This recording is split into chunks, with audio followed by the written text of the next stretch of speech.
안녕하세요. 김재리입니다. 어두운 방 안에 문이 완전히 열린 옷장이 있어요. 이게 붙박이 옷장 같이 벽 안쪽으로 만들어둔 공간이에요. 그 안에 바닥에는 파란색 방수포가 깔려 있어요. 여기는 15살 티모시 퍼거슨이 자주 있는 자리예요. 엄마는 티모시가 거기를 가장 편하다고 생각해서 좋아한다고 말을 해요. 티모시는 그날도 그 자리에 누워 있었습니다. 티모시네 집에서는 커다란 강아지를 키웠는데요.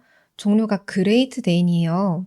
이게 엄청 큰 견종이라서 보통 50kg에서 크면 90kg까지 성장하는 그런 강아지예요. 이 강아지가 누워있는 티모시한테 다가와서 얼굴을 이렇게 핥았어요. 그리고 그걸 지켜보고 있던 사람이 티모시에게 다가와서 손으로 입을 틀어 막습니다. 쉿, 이 멍청아. 입을 안 열어도 숨은 쉴 수 있잖아. 그러니까 이렇게 쌕쌕 입으로 숨 쉬는 소리도 어지간히 듣기 싫었던 모양이에요.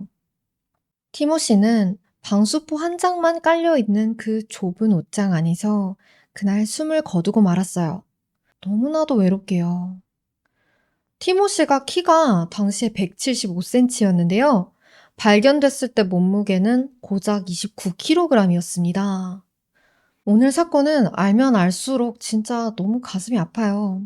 어쩌다가 티모시는 말 그대로 뼈밖에 남지 않은 상태로 발견된 건지, 대체 누가 티모시를 이렇게 만든 건지, 오늘 사건 이야기 시작해 볼게요. 2022년 7월 6일 오전 6시 반이었어요. 미국 미시간주 경찰은 전화를 한 통 받았습니다. 아들이 숨을 쉬지 않는다고 한 여성이 절박한 목소리로 얘기를 한 거예요. 그래서 바로 그 집으로 출동했어요. 현장에는 응급의료팀이 먼저 도착을 했었거든요. 의료팀은 도착한 경찰들한테 그 신고 대상자가 이미 사망했다는 소식을 알렸어요. 사망 시각은 6시 44분으로 기록되었습니다.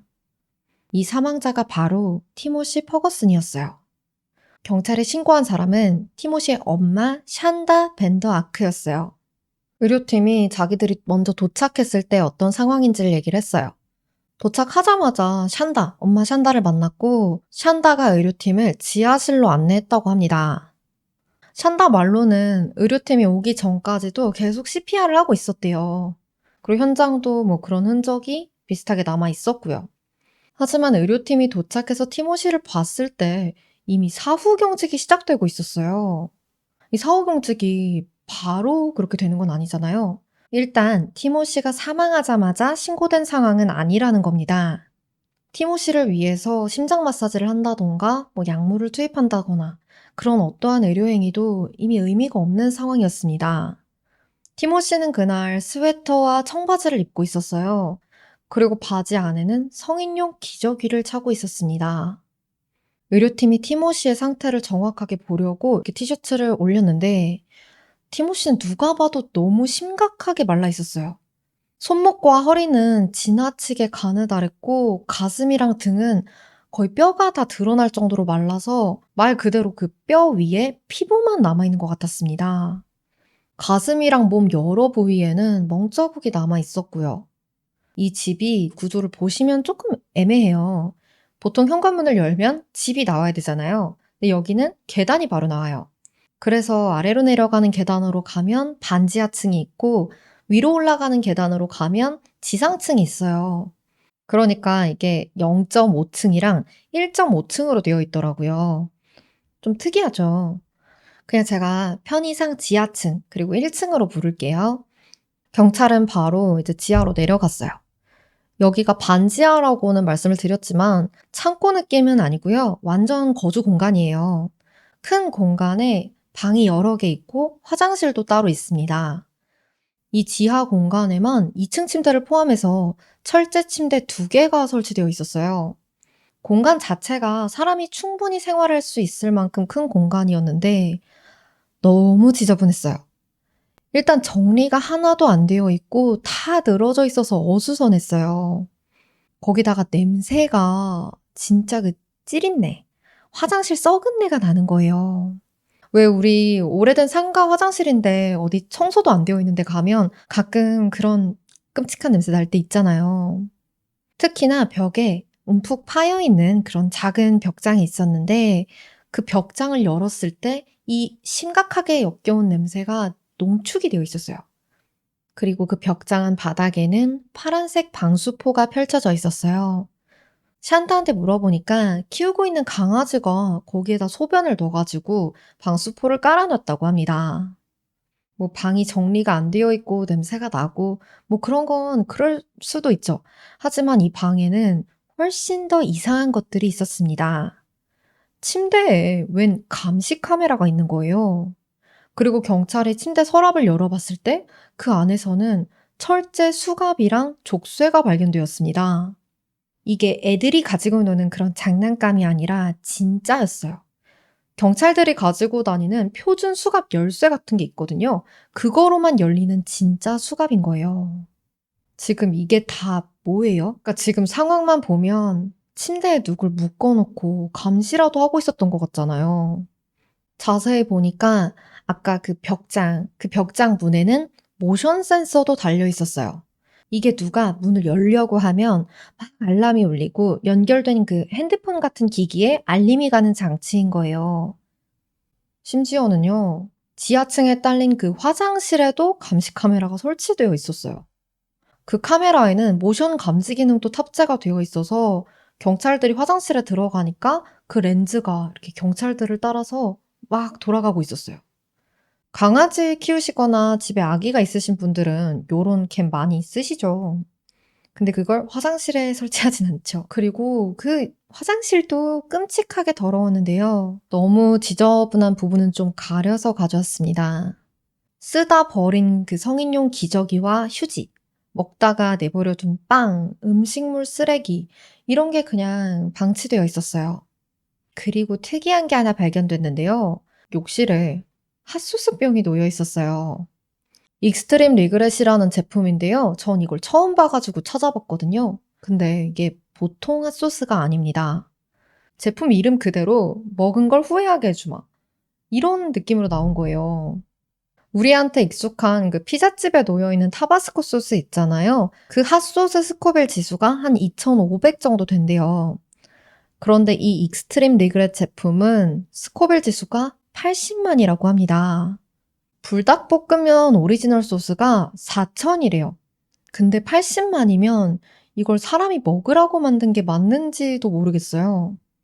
그럼 대체 이렇게까지 매운 핫소스가 왜 욕실에서 필요했던 걸까요? 경찰은 너무나도 수상한 집을 뒤로하고 신고자 샨다와 이야기를 나누러 갔어요. 집 앞에 앉아서 샨다랑 이야기를 나눕니다. 샨다는 경찰과 얘기하는 내내 굉장히 혼란스럽고 슬퍼 보였어요. 말하는 내내 막 흐느끼면서 경찰의 질문에 대답을 하는데요. 여러분 제가 보여드릴 테니까 이게 진짜 우는 것 같은지 한번 봐보세요. 바디캠 영상 잠깐 보여드릴게요.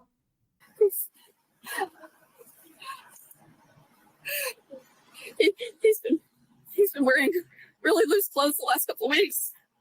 He's really skinny. He's really skinny, and I didn't notice till this morning because he wouldn't I asked him if he's okay, and he would not answer me. He's 15. He's been He has autism, yeah, like a high functioning. yeah.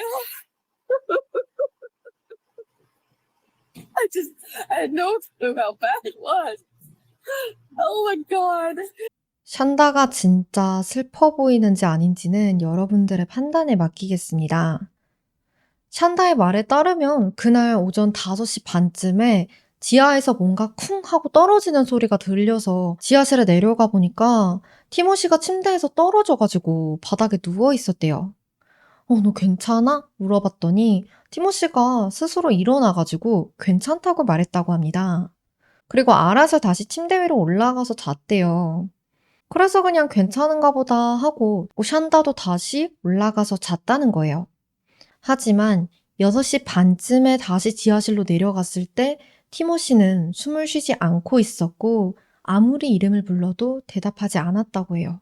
그럼 샨다의 말에 따르면 5시 반쯤만 해도 티모시가 살아서 자기가 괜찮다고 말도 하고 몸도 움직일 수 있었다는 건데 앞서 말씀드렸다시피 의료팀이 도착했을 때는 이미 사후 경직이 시작되어 있었어요. 말이 앞뒤가 맞질 않는 거예요. 경찰이 그때가 5시 반이 맞았냐고 물어봤어요. 그랬더니 샨다가 계속 흐느끼면서 잘 모르겠어요. 뭐 아닐 수도 있고요. 이러면서 말을 바꿔요. 그래요. 뭐 시간 착각했다 치고 그러면 자기 아들이 이렇게 빼짝 마를 때까지 병원은 안 갔었는지 그동안에는 무슨 일이 있었던 건지 그것도 물어봤거든요. 아까 바디캠에도 잠깐 내용이 나왔지만 샨다는 티모시가 고기능 자폐 스펙트럼이랑 ADHD를 진단받았다고 했어요. 병원에서 원래 처방약도 줬는데 샨다가 보기에 티모시가 그냥 괜찮은 것 같아서 의사와 상의도 없이 약을 중단했다고 합니다. 이러면 안 되잖아요. 이날 집에 남편은 없었고요. 아이들은 티모시 말고도 둘이나 더 있었어요. 20살인 폴이랑 7살 막내입니다. 막내는 그냥 앞으로 A라고 부를게요. 샨다는 티모시가 식사를 거부해서 이렇게까지 말랐다고 이야기를 했어요. 이게 처음 있는 일도 아니고 그해 1월에는 3주 동안이나 전혀 음식을 입에도 대지 않았다고 합니다. 이게 말이 3주죠. 우리나라 학생들 여름방학이 그 정도 되지 않나요? 여름방학 내내 굶은 거나 다름이 없어요. 근데 보통 자기가 부모고 보호자라고 하면 애가 일주일만 그렇게 밥을 안 먹어도 너무 걱정돼서 들쳐업고 병원을 갔을 텐데 샨다는 안 그랬다는 거예요. 그게 정신의 문제든 몸의 문제든 뭔가 이상이 있으니까 그렇게 밥을 거부했을 거 아니에요. 근데 뭐 처방약도 맘대로 단약을 했는데 샨다는 그렇게 티모시의 단식이 3주쯤이나 되어서야 너 계속 밥 안 먹으면 병원 데려간다. 이렇게 협박 아닌 협박을 했고 티모시는 그제서야 다시 식사를 하기 시작했다고 합니다.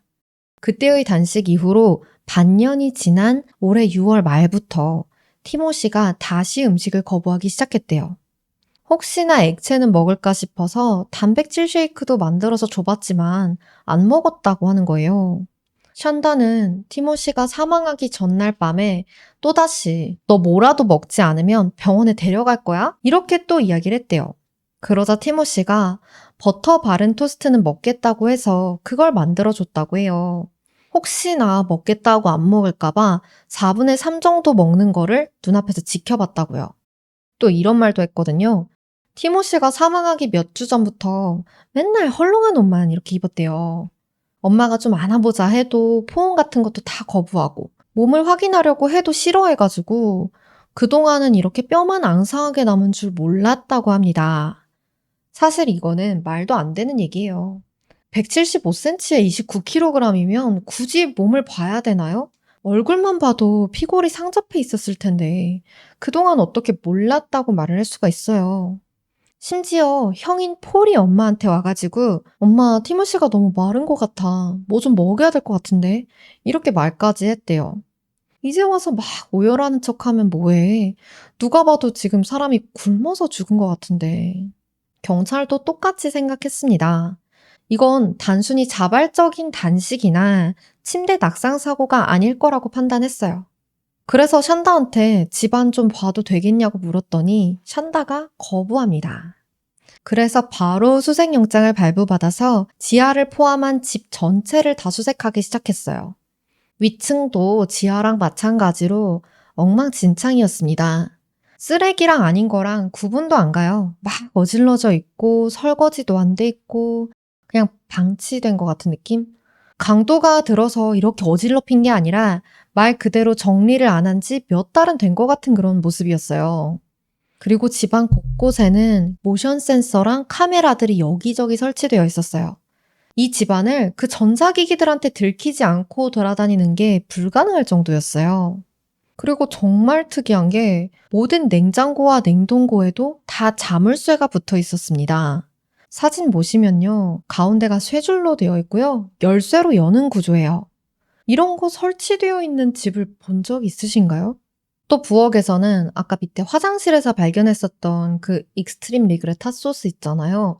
그 빈병이 몇 개 더 발견됐어요. 수색이 진행되는 동안에 경찰은 샨다를 아동학대 혐의로 체포합니다.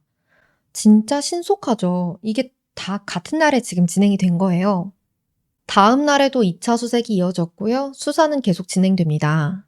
그리고 샨다가 체포되고 나서 일주일이 지난 7월 14일 이 집 장남인 폴 퍼거슨이 추가로 체포되었어요. 1급 아동학대 혐의와 살인 혐의로요. 엄마랑 아들이 나란히 같이 체포된 겁니다. 대체 이 집 안에서는 무슨 일이 일어나고 있었던 걸까요? 그 얘기를 하기 전에 이 집안의 복잡한 관계부터 먼저 정리를 해드릴게요. 샨다 밴더 아크는 원래 오클라호마주에 살았었어요. 거기 살 때 에릭 퍼거슨이라는 사람이랑 만나가지고 결혼을 해서 아이 넷을 낳았습니다. 밀리, 놀란, 폴, 그리고 티모시예요. 하지만 이 퍼거슨 부부는 애를 넷이나 낳아놓고 돌보지 않았어요. 이 집에는 툭하면 아동보호기관 사람들이 들락날락했습니다. 방치와 방임은 물론이고 아동 간 성적 학대 혐의까지 제기가 되었어요. 애들이 다니던 학교 선생님들, 심리 상담해주던 선생님들이 계속 아동보호기관에 신고를 한 거예요. 애들이 딱 봐도 항상 꾀죄죄하고 밥도 잘 못 먹고 다니는 것 같고 얘기를 들어보면 맨날 방치되어 있는 거예요. 누가 봐도 부모가 애들을 잘 돌보지 않는 상태였어요. 수차례 가정조사가 진행이 됐습니다. 그리고 2012년에 법원은 확실하게 방치와 방임이 있었다고 판단하고 애들을 퍼거슨 부부로부터 분리시켰어요. 아까 그 아동 간 성적 학대 혐의도 제기가 됐었다고 말씀을 드렸는데 이게 첫째랑 둘째 사이에 부적절한 성적 접촉이 있었다는 내용이었는데요. 이건 혐의 없음으로 결론 났다고 합니다. 이 부부가 아이들을 다시 되찾아서 같이 살기 위해서는 법원이 정해준 양육자 프로그램이 있거든요. 그 절차를 다 따라야 됐어요. 이거를 에릭은 따랐고요. 샨다는 따르지 않았어요. 여기서부터 확실하게 결론이 난 거죠. 샨다는 최소한의 부모 자격조차 없다는 게요. 이 정도면 아이들에게 일말의 애정은 있었을까? 그것부터 의심이 들어요. 솔직히 에릭도 샨다보다는 조금 나았을 뿐이지 똑같다고 생각이 들거든요. 하지만 아무튼 4명의 아이의 친권은 다 에릭한테 돌아갑니다. 샨다는 한 달에 한 번 감독자 입회하에 단 3시간만 아이들을 볼 수 있었어요. 샨다랑 에릭은 갈라섰습니다. 이후에 샨다는 온라인에서 아담 밴더아크라는 사람을 만났고요. 재혼을 했어요. 샨다는 재혼을 하면서 오클라호마주를 떠나서 미시간에 정착을 했어요. 그리고 막내 A를 낳았습니다. 4명의 아이들을 그렇게 버려놓고 또 애를 낳았어요. 다행히 그래도 A는 애정을 가지고 키웠던 모양이에요. 요 A가 한 4살, 5살이 됐을 무렵에 샨다는 법학 전문 대학원에 등록합니다. 그러고 공부를 열심히 했어요. 얼마나 열심히 했냐면 이 법대를 무려 2등으로 졸업을 했어요. 변호사 시험도 한 번에 합격했고요. 200점 만점 중에 182점을 받았대요. 공부머리는 꽤 똑똑했던 것 같아요. 샨다는 미시간 화이트 클라우드 법원에서 법원 서기로 일을 시작했습니다. 미래에는 검사가 되고 싶었대요. 그 꿈을 가지고 판사를 도와서 사무 업무들을 처리하는 일을 해왔어요. 그렇게 일을 하고 있을 때쯤에 셋째 아들인 폴이 샨다의 집에서 함께 살게 되었어요. 원래 폴은 친권을 가지고 있는 아빠 에릭이랑 함께 살고 있었는데 18살이 되면서 이제 스스로 자기가 어디에서 살지 선택을 할 수 있게 된 거죠. 이때 샨다의 가족들과 함께 살기를 택한 거예요. 그렇게 밴더하크 가족은 폴까지 4명이 되었어요. 그 다음 해 2021년 5월 전 남편 에릭이 샨다한테 전화를 해옵니다. 나 이제 티모시를 더 이상은 못 돌보겠어. 네가 데려가. 아니면 그냥 아동 위탁시설에다가 맡겨버릴 거야. 그냥 그렇게 다짜고짜 애 데려가라고요.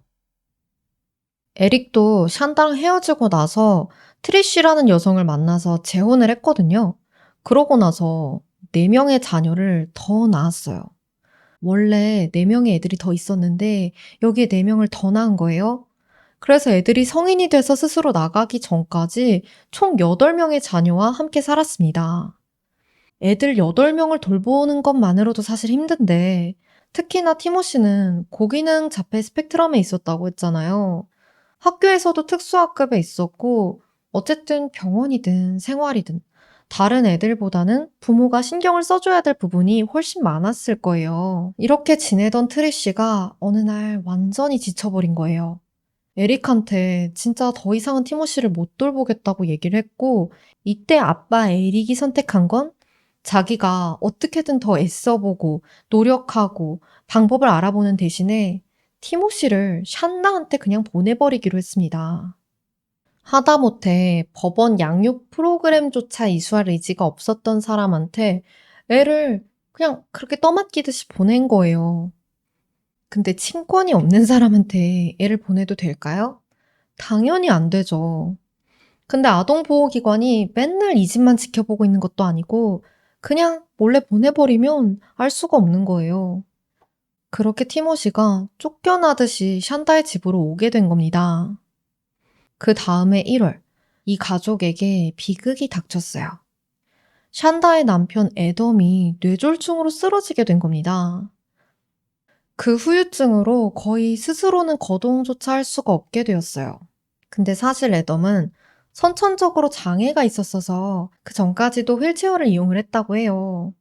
근데 이 집 구조가 어때요? 현관문 열면 계단이죠. 내려가든 올라가든 둘 중에 하나는 해야 되는. 솔직히 휠체어를 사용하는 사람한테는 집 구조가 최악이에요. 근데 이제는 스스로 거동하기도 힘들어요. 애덤은 이 집에서 더 이상 생활하는 게 어려워졌습니다. 그래서 가족들이랑 떨어져서 미시간에 사는 부모님 집에서 생활하기로 했어요. 그렇게 이 집에는 샨다와 세 아이들만 남게 되었습니다. 샨다의 근무 시간은 오전 8시부터 오후 5시까지였대요. 근데 출퇴근 시간이 있어서 보통은 오전 6시에 나가서 오후 6시에 들어왔대요. 샨다가 출근하면 이제 집에는 3명만 남게 되잖아요. 큰형인 폴이 샨다가 출근해 있는 동안에 두 동생들을 돌봤습니다. 그리고 샨다가 퇴근하기 전에 애플비즈라는 패밀리 레스토랑으로 출근해서 설거지 아르바이트를 했어요. 사실상 이 집에서 엄마랑 폴이 만나는 시간은 정말 짧았습니다. 거의 못 봤다고 생각하시면 돼요. 왜냐면 폴은 4시에 출근하고 샨다가 6시에 퇴근을 했거든요. 그러면 엄마가 없는 낮 시간 동안 아이들은 어떻게 지내냐? 티모시는 원래 학교를 다녔었는데요. 샨다랑 함께 살게 되면서부터는 학교를 다니지 않았어요. 샨다 말로는 친권이든 양육권이든 에릭이 공식적으로 자기한테 그런 권한을 주지 않았기 때문에 학교에 티모시를 등록시키는 게 어려웠다고 했습니다. 당연히 그런 권한이 없는 사람이 아이를 학교에 등록시키는 게 어려워야 되는 건 맞죠. 또 이전에 다니던 학교에서 티모시가 노트북 같은 걸 망가뜨렸는데 그 수리 비용을 에릭이 학교에 납부를 하지 않아서 그 학교가 전학에 필요한 서류들을 이 샨다한테 보내주지 않았었다고 했어요. 근데 이건 샨다의 주장이고요. 실제로는 뭐 그렇게 학교에 안 낸 돈이 조금 있다 하더라도 그렇게 중요한 서류들을 달라는데 학교 측에서 거부하는 일은 거의 없다고 합니다. 샨다는 학교에는 보내지 못했어도 필요한 교과 과정들을 티모시가 따라갈 수 있게 홈스쿨링을 시켰다고 했어요. 미국에서는 교육청에다가 홈스쿨링으로 몇 가지 서류를 내고 신고를 하면 학교에 나가지 않아도 학력을 인정받을 수가 있다고 해요. 근데 여기에 문제점이 있어요. 친권이 없는 사람도 홈스쿨링으로 아이를 등록시킬 수 있다는 거. 일단 이것도 문제인데요. 이제 행정상으로 홈스쿨링을 하는 애다. 이렇게 확인이 되면은 아이가 학교에 나오지 않더라도 아무도 확인을 하지 않는다는 거예요. 뭐 교육청 공무원들이 가정 방문을 하거나 교육이 제대로 이루어지고 있는지 안 이루어지고 있는지 그렇게 확인을 한다거나 그런 절차가 딱히 없다고 합니다. 뭐 시험을 본다든지 과제를 내야 된다든지 그런 건 있는데 이런 건 주마다 다 다르고요. 그래서 티모시가 갑자기 그렇게 사라졌는데도 티모시가 전에 다니던 학교에서 아무런 조치도 취하지 않은 겁니다. 샨다는 공부에 필요한 그 교재들 PDF 파일을 태블릿에 넣어가지고 줬어요. 근데 티모시가 태블릿을 너무 오래 한다고 생각이 드는 거예요. 그래서 그걸 그냥 뺐고 종이에다가 프린트를 해서 줬다고 합니다. 티모시는 호기심도 굉장히 많고 레고 조립하는 걸 좋아하는 아이였어요. 가끔은 뭐 물건을 망가뜨리거나 동생 장난감을 분해하기도 했고요.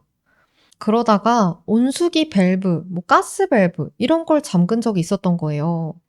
이런 행동이 당연히 위험하죠. 이 집에는 티모시 말고도 훨씬 더 어린 동생도 있으니까요. 당연히 누군가는 집에서 이렇게 아이들을 돌봐줘야 되는 거죠. 베이비시터를 고용할 수 있는 형편이 됐다면 좋았겠지만 그러긴 좀 힘들었었나 봐요. 그래서 폴이 대신 그 역할을 해준 겁니다. 그래도 샨다는 불안해서 혹시나 집에 큰일이 날까봐 일하러 나가서도 티모시를 지켜볼 수 있게 집 온 곳에다가 감시 카메라며 모션 센서며 다 설치를 해둔 거예요. 실제로 법원에서 같이 일하던 동료들이 샨다가 일하다 말고 감시 카메라를 보거나 카메라로 말도 할 수 있잖아요. 그 음성 기능을 이용해서 애들한테 말 거는 걸 본 적도 있다고 했어요. 샨다는 그렇게 아이들의 일거수일투족을 감시할 수 있게 됐습니다. 그런 걱정되는 마음이 이해가 안 되는 건 아니죠. 하지만 샨다는 감시 카메라로 보다가 티모시가 자기 마음에 안 드는 행동을 하면 즉시 폴한테 지시를 내렸어요. 티모시를 처벌하라고. 처벌이 필요한 이유들이 말도 안 돼요. 티모시가 뭔가 자기 게 아닌 걸 그냥 이렇게 만지거나 공부를 좀 덜 한다든지 태블릿을 많이 보던지 아니면 냉장고를 열어서 음식을 꺼내 먹거나 이게 이유였어요. 그냥 샨다는 구실이 필요했을 뿐이에요. 그러면서 티모시를 거의 굶기다시피 했어요. 기껏해야 하루에 식빵 한 조각이나 주면 다행이었어요. 어느 날 티모시가 너무 배가 고팠던 거예요. 그래서 냉동실 문을 열어서 안에 있었던 생고기랑 치킨 너겟을 그냥 먹었습니다. 그게 맛이 있었겠어요? 너무 배고파서 먹은 거지. 근데 샨다는 그걸 보고 밥을 주는 대신에 티모시를 혼내고 냉장고를 다시는 뒤지지 못하도록 다 하나하나 다 자물쇠를 설치했습니다. 그런데 티모시가 스스로 단식을 했다는 건 진짜 웃기는 소리죠. 냉장고며 찬장이며 다 잠가놓고 애가 어떻게 스스로 굶었다는 말을 해요. 샨다는 티모시가 필요하지 않는 음식을 자꾸 탐했다고 말을 했는데요. 그 필요하다, 필요하지 않다의 기준은 오로지 샨다한테 달려 있었습니다. 샨다가 필요한 음식이 식빵 한 조각이라고 판단하면 그 외의 모든 음식은 허용되지 않은 거예요. 샨다와 폴은 얼굴을 마주보는 시간은 적었어도 매일같이 수많은 문자를 주고받았어요. 샨다가 티모시와 관계된 그 모든 일들을 다 보고하라고 폴한테 시켰거든요. 두 사람이 주고받은 문자를 몇 개 보여드릴게요. 먼저 이건 폴이 보낸 문자입니다. 티모시가 어젯밤에 또 찬장에 몰래 손대려고 했어. 엄마가 시킨 대로 벽장 잠그고 카메라를 켰어. 그러자 샨다가 답장합니다. 또 시도하려고 하면 이번엔 이불을 빼서 내가 말하기 전까진 빵도 주지 마. 내가 티모시 손을 볼 수 있게 카메라를 옮겨. 한 번은 남은 햄버거의 빵 끄트머리 조각을 티모시가 먹었어요. 그런데 그걸 폴이 본 거죠. 폴은 바로 샨다한테 이릅니다. 그러니까 샨다는 폴한테 티모시가 그걸 토해내게 만들라고 시켰어요. 폴은 티모시의 목구멍에 손을 넣고 다 개워내게 했습니다. 이런 일이 뭐 한두 번이 아니었어요. 또 티모시가 샨다의 지시를 따르지 않으면요. 방수포 한 장만 깔려있는 그 벽장 안에다가 몇 시간이고 가둬놨습니다. 케이블 타이와 수갑, 족쇄 같은 걸로 묶어두기도 하고요. 벽을 보고 무릎 꿇고 앉아서 이렇게 손 머리에 대는 거 있잖아요. 그것도 몇 시간을 시켰대요. 벽장 문에다가 모션 센서도 달아놨기 때문에 안에 갇혀있던 티모시가 만약에 이렇게 밖으로 나오려고 한다. 그러면 바로 이제 알람이 울리는 거죠. 티모시가 자폐 스펙트럼 장애가 있었기 때문에 큰 소리나 날카로운 소리에 굉장히 예민했단 말이에요. 그 알람이 울리면 속으로 굉장히 괴로웠을 거예요. 심지어 티모시는 화장실도 마음대로 갈 수 없었어요. 갈 수 있는 시간도 정해져 있었고 가려면 샨다나 폴의 허락을 맡아야 됐어요. 티모시에게 주어진 소변 보는 시간은 단 1분이었습니다. 1분 동안 화장실을 갔다가 나오지 않으면 그건 그것대로 늦었다고 또 혼을 냈어요. 그리고 화장실이랑 부엌에서 발견됐었던 그 핫소스, 그건 뭐에 쓰인 거였는지 말씀을 드릴게요. 문자 내용 또 보여드릴게요. 샨다. 오늘 아침에 빵에 핫소스 뿌렸지? 티모시가 전부 먹었는지 확인해. 폴, 티모시가 먹고 토했어. 다시 먹일까? 샨다. 그래, 음식을 낭비하면 안 된다는 걸 걔도 배워야지. 거부하면 욕실에 가둬. 익스트림 리그렛 핫소스 제품에는 이렇게 써 있어요. 참을 수 없을 만큼 고통이 심해지고 마치 뜨거운 석탄을 먹는 것 같은 기분이 듭니다. 이 핫소스는 오로지 티모시에게 그 고통을 주기 위한 용도로 사용된 거예요. 굶주려 있는 티모시에게 유일하게 주어지는 식사라고는 아무것도 없는 맨빵에 이 핫소스를 잔뜩 뿌린 빵뿐이었던 거예요. 욕실에 가둬두라고 했잖아요. 욕실에서는 또 다른 학대를 저질렀어요. 늘 헐렁한 옷만 입고 몸을 보여주는 것을 싫어해서 맨몸을 본 적이 없다고 했던 그 샨다의 말과는 달리 샨다와 폴은 툭 하면 티모시를 얼음이 가득 담긴 욕조에 맨몸으로 담갔습니다. 몇 시간씩이나요. 티모시는 하루하루 말라가고 쇠약해져 갔어요.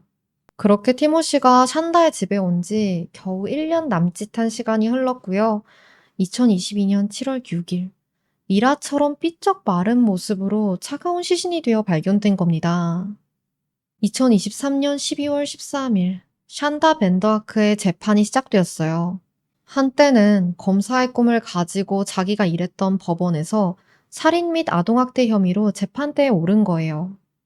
이 재판이 머스키곤 카운티 법원에서 열렸는데 샨다는 실제로 이전에 그 법원에서도 일을 한 적이 있었어요. 이런 사람이 나중에 진짜 검사가 됐다고 생각하면 진짜 너무 소름 끼치죠. 검찰은 모두 진술을 하면서 이렇게 이야기했어요. 저는 보통 이런 살인사건 재판에서 발언을 시작할 때 피해자의 사망 전 사진을 보여드리면서 시작합니다. 하지만 이번엔 그럴 수 없습니다. 피고인이 사망 전 6개월 동안 티모시의 사진을 단 한 장도 찍지 않았기 때문입니다. 아이에게 얼마나 관심이 없었는지가 보이죠. 바로 옆집에 사는 이웃들조차 티모시를 최소 6개월간 전혀 보지 못했대요. 사회적으로 보면 티모시는 이미 없었던 사람이었던 거예요. 아무런 보살핌도 구조도 받지 못했어요. 검찰은 샨다가 티모시를 사람이 아닌 짐승 그 이하로 취급했으며 샨다는 티모시가 죽을 수 있다는 것을 충분히 알고도 적극적으로 학대하고 방조했다고 주장했습니다.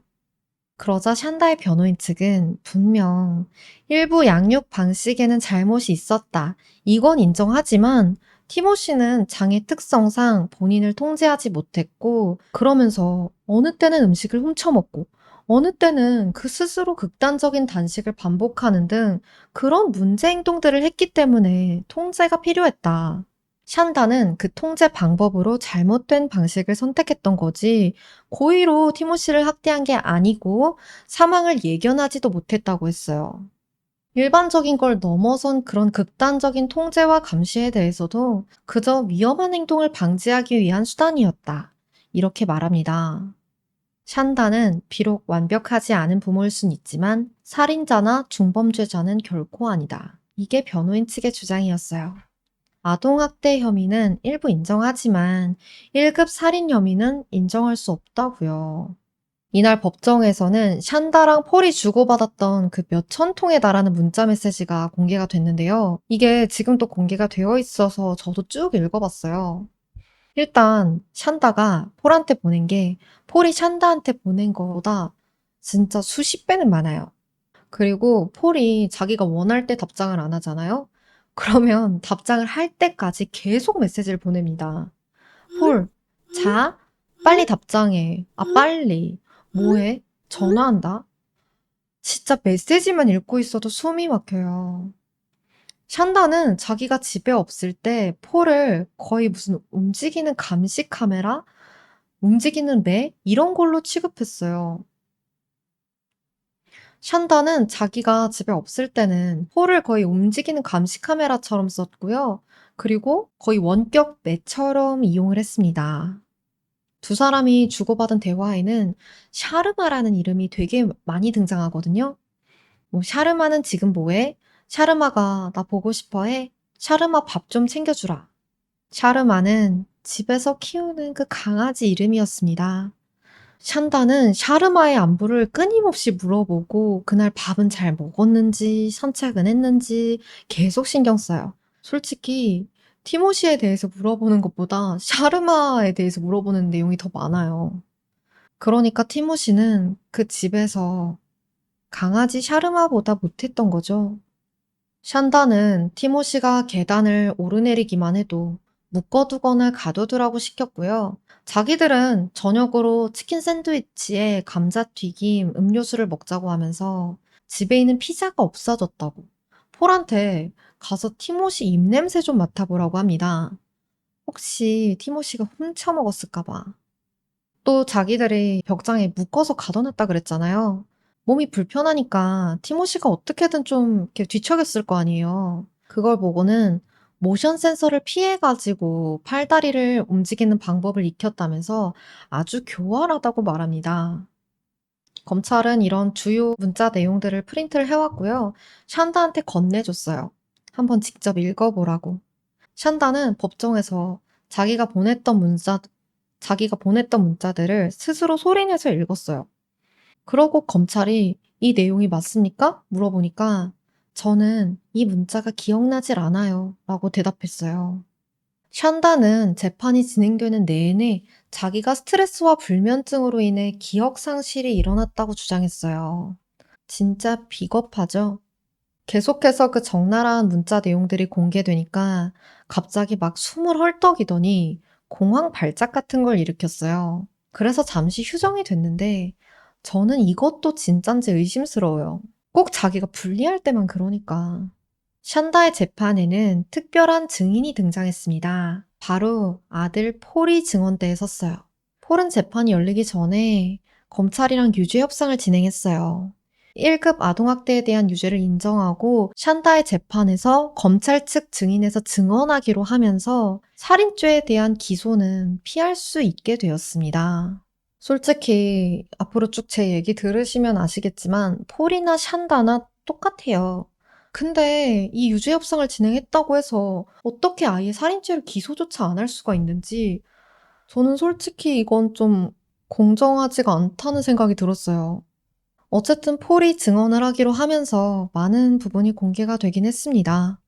샨다가 어떻게든 숨기려고 했던 그 티모시의 마지막 날, 무슨 일이 있었는지 폴의 증언과 재판에서 공개됐던 내용을 바탕으로 말씀을 드릴게요.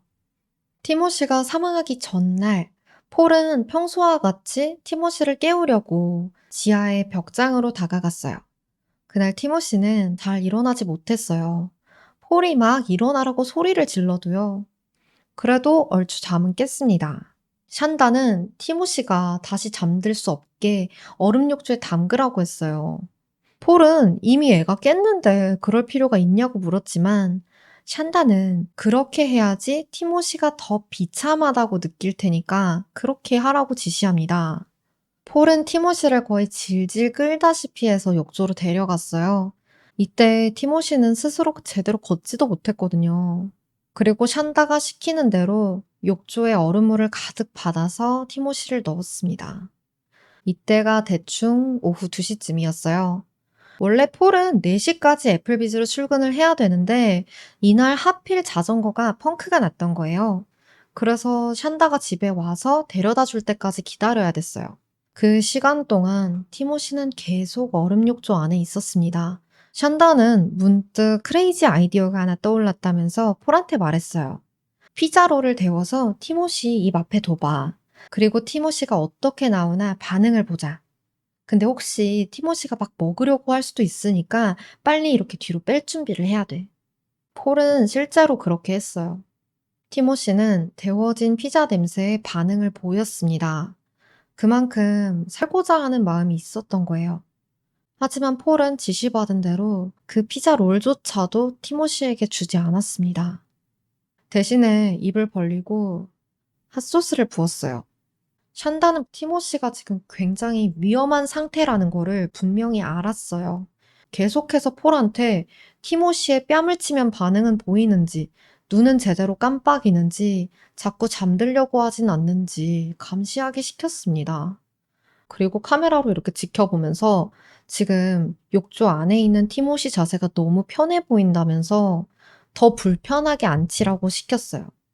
샨다는 이 모든 일들을 정말 즐기고 있었습니다. 그 문자들 보면 그렇게밖엔 안 보여요.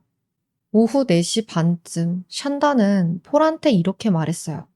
있잖아. 혹시 핫소스를 중요 부위에 부으면 어떨까? 만지라는 게 아니라 살짝만 떨어뜨리라는 거야. 너무 끔찍해? 폴은 거부했어요. 그날 티모시는 총 3번의 얼음 목욕을 당했습니다. 퇴근한 샨다가 6시쯤에 집에 왔을 때에도 티모시는 욕조에 그대로 있었고요. 샨다가 폴을 애플비즈에다 데려다주는 그 시간에도 욕조에 있었어요. 그날 티모시가 얼음물에 담가져 있었던 총 시간이 9시간 가까이 된대요. 진짜 악마 새끼들이야. 한참 시간이 흘러서야 샨다는 티모시를 그 욕조에서 꺼내서 지하 벽장에 들어갈 수 있게 해줬어요. 침대? 아니에요. 온몸이 이미 차갑게 식었는데 옷도 제대로 안 입히고 기저귀만 채워가지고 또다시 그 차가운 바닥에 그냥 눕게 한 거예요. 경찰한테 뭐라 그랬어요? 새벽에 티모시가 침대에서 떨어지는 소리를 들었다고 했잖아요. 새빨간 거짓말이었어요. 이날 티모시는 단 한순간도 침대에 눕지 못했습니다. 샨다는 티모시한테 자기 손도 대기 싫었는지 강아지한테 아이의 얼굴을 핥게 하고는 반응을 봤어요. 그리고 어떠한 반응도 제대로 보이지 못하고 저체온증 때문에 정말 간신히 숨만 쉬고 있는 티모시한테 다가가서 입을 틀어 막았습니다. 쉿, 이 멍청아. 입을 안 열어도 숨은 쉴 수 있잖아. 이 말은 티모시가 생애 마지막으로 들은 말이 되었어요. 영양실조와 저체온증으로 인해서 티모시는 끝내 숨을 거두고 말았습니다. 티모시가 15년이라는 그 짧은 삶을 사는 동안에 부모로부터 단 한 번이라도 어떤 제대로 된 따뜻한 애정을 받은 적이 있었을까요? 폴은 그날 새벽 1시가 넘어서야 퇴근해서 집에 왔고 티모시가 누워있는 같은 지하층에서 잠에 들었습니다. 동생의 상태를 확인하진 않았대요. 다음날 아침에 폴은 일찍 일어났어요. 자기 개인 일정이 있었거든요. 세탁기에서 새로운 양말을 꺼내 신고 나갈 준비를 하다가 미동도 않고 있는 티모시를 그제야 발견합니다. 그때서야 티모시가 숨을 쉬고 있지 않다는 걸 눈치챈 거예요. 폴은 바로 샨다에게 알렸어요. 빨리 911에 신고해야 되지 않냐고 말했지만 샨다는 안 된다고 합니다. 그리고 벽장에서 티모시를 꺼내서 그제서야 옷을 입히기 시작했어요. 너무나도 마른 티모시에게 원래 있었던 바지는 너무 컸고요. 샨다는 폴에게 입고 있었던 그 벨트를 벗어서 티모시 바지에 채우라고 했어요. 어떻게든 숨겨보려고 했던 거죠. 티모시가 사망한 걸 알게 된 지 18분이 지나서야 겨우 911에 신고를 합니다. 샨다는 경찰들이 오기 전에 폴한테 이렇게 말했어요. 티모시가 극단적인 단식을 했고 잠은 침대에서 잤다고 말하라고 하라고요. 그래서 폴은 경찰이랑 의료팀한테 그렇게 말을 했어요. 그러니까 처음부터 자기 죄를 인정하고 다 솔직하게 말했던 게 아니에요. 체포되고 나서 한참 시간이 흐른 뒤에 형량협상을 진행하면서 자기 죄들을 인정을 한 거죠. 어쨌든 적어도 재판이 진행되는 동안에는 폴은 좀 반성하는 것 같은 모습을 보였습니다. 폴은 자기가 스톡홀름 증후군에 걸린 것처럼 그때는 마냥 샨다가 좋은 엄마라는 생각을 했대요. 엄마가 시키는 모든 일들이 동생을 죽음으로 이끌어가고 있다는 것조차 티모시가 세상을 떠나고 나서야 자기가 알게 되었다고 말을 합니다. 검사가 지금 이 순간 당신은 티모시를 사랑합니까? 라고 묻자 자기가 그 당시에는 티모시를 충분히 사랑해주지 못했기 때문에 지금이라도 티모시에게 정의를 가져다 주고자 한다. 이렇게 대답했어요. 티모시가 죽기 며칠 전 너무 동생이 말랐다고 생각한 폴은 그 빼빼 마른 몸을 사진 찍어서 샨다한테 보냈습니다. 너무 말랐다. 진짜 뭐라도 줘야 될 것 같다. 그러자 샨다는 무심하게 빵에 땅콩 버터 하나 발라서 주라고 합니다. 그게 끝이었어요. 폴은 결국 버터에 빵을 굽고 스크램블 에그에다가 치즈를 넣어서 티모시에게 건네줬다고 합니다. 이마저도 샨다가 화를 낼까봐 몰래 갖다 줬다고 해요. 물론 진짜 그랬었는지 그 진실은 알 수가 없습니다. 경찰 조사에서는 이런 얘기 안 하고 있다가 재판 중에 갑자기 이런 얘기를 했어요. 샨다는 그 다음 날에는 직접 증언대에 섰습니다. 증언하는 걸 보면 말을 진짜 똑똑하게 잘해요. 샨다는 너무나도 아이를 사랑했지만 남편의 뇌졸중, 그리고 아이의 문제 행동들에 정신병이 생겨버린 나. 딱 이 포지션을 잡고 말을 합니다. 어떻게 티모시가 그렇게 나쁜 상태가 될 때까지 모를 수가 있었냐는 말에는요. 자기는 그 당시에 정말 간신히 움직이고 있었고 너무나도 많은 걸 놓쳤다. 자기가 완전히 실패한 것처럼 느껴져서 너무 끔찍하다라고 했습니다. 그런데 이 답변에서도 느껴지죠. 티모시에게는 미안해하는 감정이 하나도 안 느껴져요. 오로지 자기가 너무 힘들었다. 그것만 자기한테 중요해 보여요. 그러면서 자연스럽게 그 탓을 아들 폴에게 돌립니다. 자기는 낮 동안에 거의 12시간을 일하는 데 써야 됐고, 그 때문에 티모시의 관리와 그 처벌 같은 걸 다 폴한테 맡겼었다고요. 자기가 다 알고 있고 지시했던 거면서 뻔뻔하게 다 폴이 했습니다. 라고 말해요. 그 핫소스에 대해서도 질문을 했거든요. 그것도 폴의 아이디어였다고 말해요. 티모시가 매운 걸 엄청 좋아했기 때문에 폴의 제안으로 그 핫소스를 사게 된 거라고요.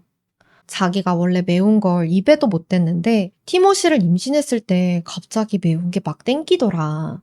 그리고 아기가 태어났는데 매운 걸 너무 좋아하더라.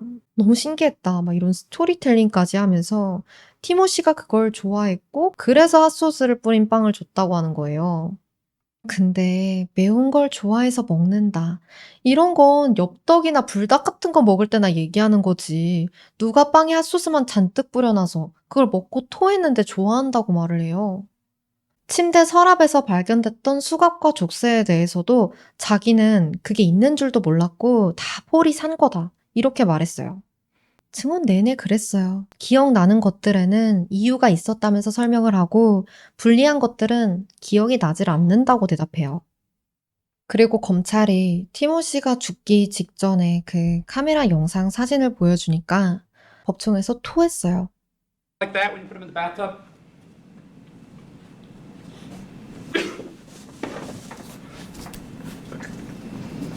자기가 그때는 그거 실시간으로 보고 있던 화면이었으면서 더 아프고 비참하길 바랬으면서요. 변호인 측은 끝까지 샨다에게는 고의성이 없다고 주장했어요. 하지만 배심원단의 판단은 그리 오래 걸리지 않았습니다. 단 2시간의 심의 끝에 배심원단은 샨다가 1급 아동학대 및 1급 살인에 있어서 유죄라고 판결했어요. 2024년 1월 23일, 샨다에 대한 선고 공판이 열렸어요. 이날 공판에는 티모시의 또 다른 형과 누나, 놀란과 밀리가 참석했고요. 피해자 영양 진술을 했습니다. 이 두 사람은 샨다와는 거의 연락하지 않고 지냈다고 해요. 폴이랑도 마찬가지고요. 그 두 사람이랑은 별로 사이가 좋지 않았다고 합니다. 이 두 형제들이 어떤 말을 했는지 짧게 말씀드릴게요. 밀리는 이렇게 말했어요. 티모시가 죽었을 때 후회를 멈출 수가 없었습니다. 더 많이 안아주지 않은 것, 장난만 치고 가끔씩 사랑한다고 말해주지 못했던 걸 후회해요. 샨다와 폴과의 관계는 제쳐두고라도 티모시한테 연락을 했어야 됐는데 가장 필요할 때 지켜주지 못했습니다. 밀리는 샨다에게 가장 높은 형벌이 내려지기를 남은 평생 동안 구금되길 바란다는 말을 남겼어요. 놀런 또한 샨다에게 최고형을 선고해달라고 요청을 하면서 내가 동생을 되찾을 수 없다면 샨다도 자유를 되찾을 수 없어야 한다. 이렇게 호소했어요. 다행히 정의는 이루어졌습니다. 판사는 샨다에게 당신은 분명한 의도를 가지고 고의적이고 체계적으로 티모시를 고문했다고 확실히 언급했어요. 샨다가 그걸 뭐라고 부르든 걱정이든 사랑이든 감시든 분명 그건 고문이었다고요. 샨다에게는 1급 살인에 대해서 가석방 없는 종신형이 선고되었고요.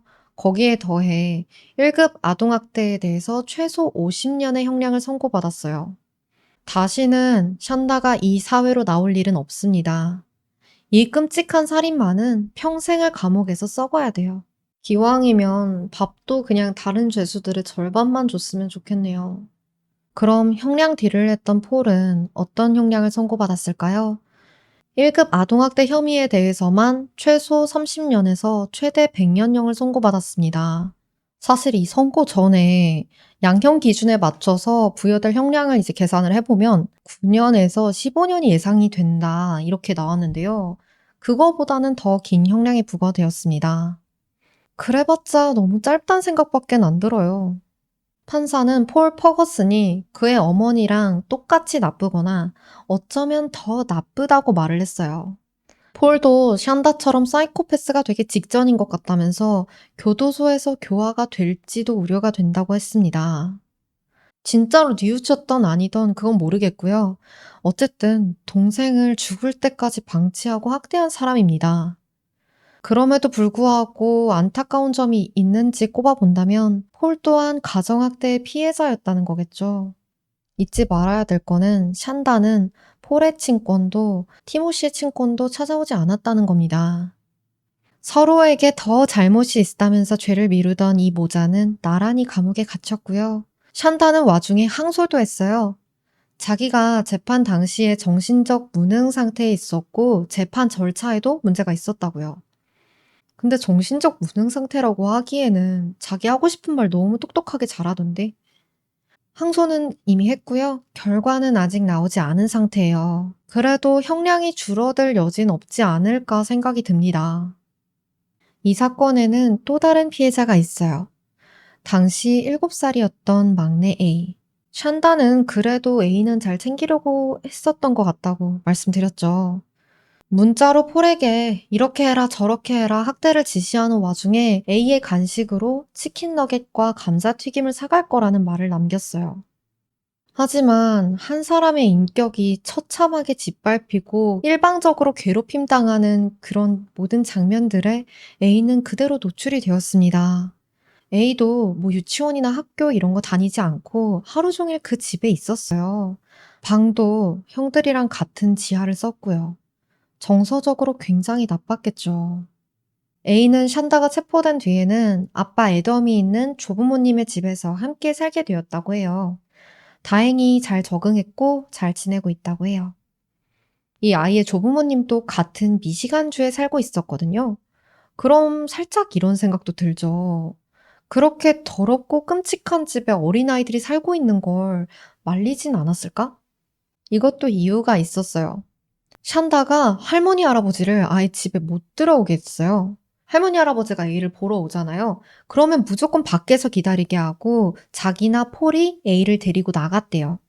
자기가 집에 없더라도 폴한테 절대로 할머니를 집에 들여선 안 된다고 여러 번 지시했어요. 집안이 개판 5분 전인 걸 들키기 싫어서 그랬대요. 할머니가 온다 그러면 급하게 애를 씻기고 옷을 갈아입히고 현관문 밖으로 데리고 나갔어요. 그래서 그 아내의 상황을 제대로 몰랐던 거죠. 이 사건을 깊게 파고 정리하면서 저는 이런 생각이 제일 많이 들었어요. 전 남편이랑 이혼할 때 아동보호기관에 나와서 친권을 제안했었잖아요. 근데 사실상 그 기관에서 한 거는 그게 끝이었어요. 근데 물리적인 폭력을 가하지 않았다고 해서 그게 학대가 아닌 게 아니잖아요. 학교에서 선생님들이 몇 번이나 신고할 만큼 애들을 방치하고 방임했는데 둘 중 아무도 기소를 당하거나 처벌받지는 않았습니다. 샨다가 그 양육 프로그램을 이수를 안 해서 그렇지 만약에 그 법적 절차 다 준수를 했잖아요?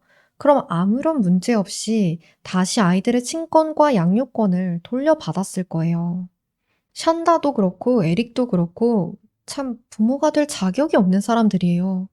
그런데 이런 인간들이 또다시 부모가 돼서 애들을 키울 수 있도록 하면 안 되는 거 아닌가. 솔직히 저는 에릭 퍼거슨도 명백하게 아동학대를 저질렀다고 생각해요. 티모시를 집에서 내쫓았잖아요. 그래서 사건 이후에 어떤 법적 조치가 있었는지 찾아봤는데요. 아무것도 없었습니다. 체포, 기소? 이런 거 없어요. 만약에 처음에 아동학대가 발견됐을 때 그때 제대로 조치가 취해졌더라면 그러면 결과가 달라지진 않았을까 하는 많은 아쉬움이 남습니다. 오늘 이야기는 여기까지고요. 제 얘기 더 듣고 싶으시다면 좋아요, 구독, 댓글까지 부탁드릴게요. 다음에는 또 다른 영상으로 돌아오겠습니다. 다음에 봐요.